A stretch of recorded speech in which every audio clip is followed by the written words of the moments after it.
The basics category has 5 simple things that you need to fill out. The first one is your purpose. Just why does your organization exist? Why are you on earth? What would be missing if you were gone? Second, your brand promises, or those things that you're holding out to customers that they can count on you delivering on a regular, consistent basis. Third, your core values, or the rules of behavior that you want everyone in the organization to live by so that you can have a great culture. Fourth, your playing field, and that's just the scope of your operations. Geographic scope, demographic scope, where are you doing business, and what are the parameters of where you're doing business. And finally, your BHAG, or your long-term goal or your dream.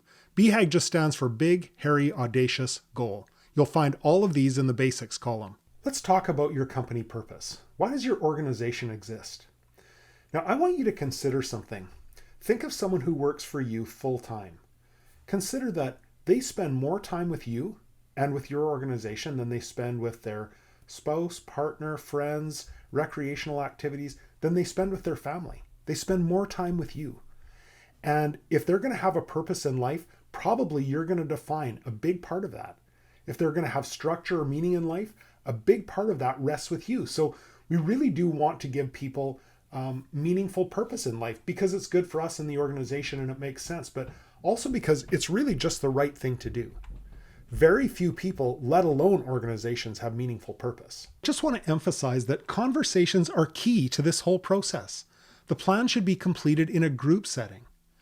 Healthy debate about each category is what brings alignment. Now, here's the truth.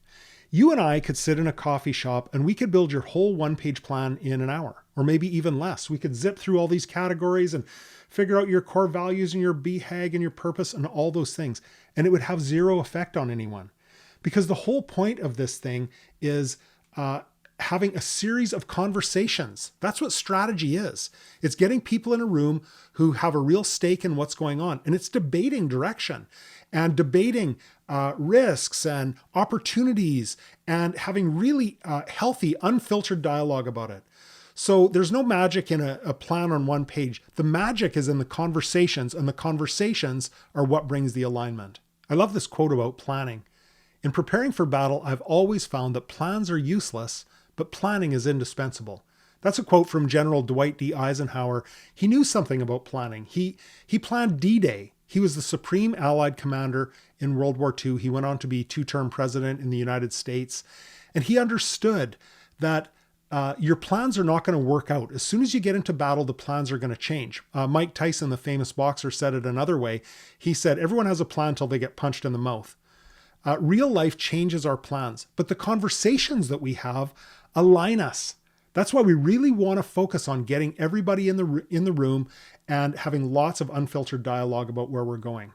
It's the conversations that are magic. This first column is really focused on strategy. And strategy is just answering the question, why should a customer buy from us? Or another way to state it, how do we increase top-line sales?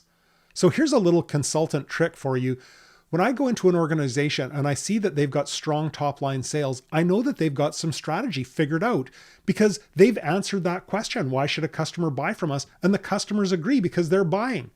So if you've got strong top-line sales, you're probably doing okay in strategy. Now, if you've got poor top-line sales, that suggests that your strategy really needs to be sharpened and figured out because customers don't agree with you. They don't know why they should buy from you.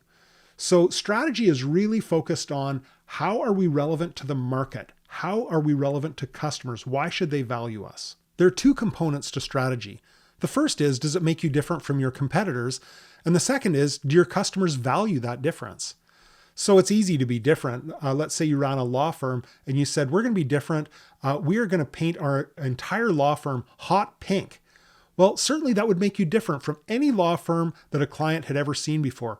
Would they value the difference? Maybe not. Now, I don't know that it's ever been done. Maybe they'd like it. I don't know. But you have to answer those 2 questions. Does it make you different? Do your customers value the difference?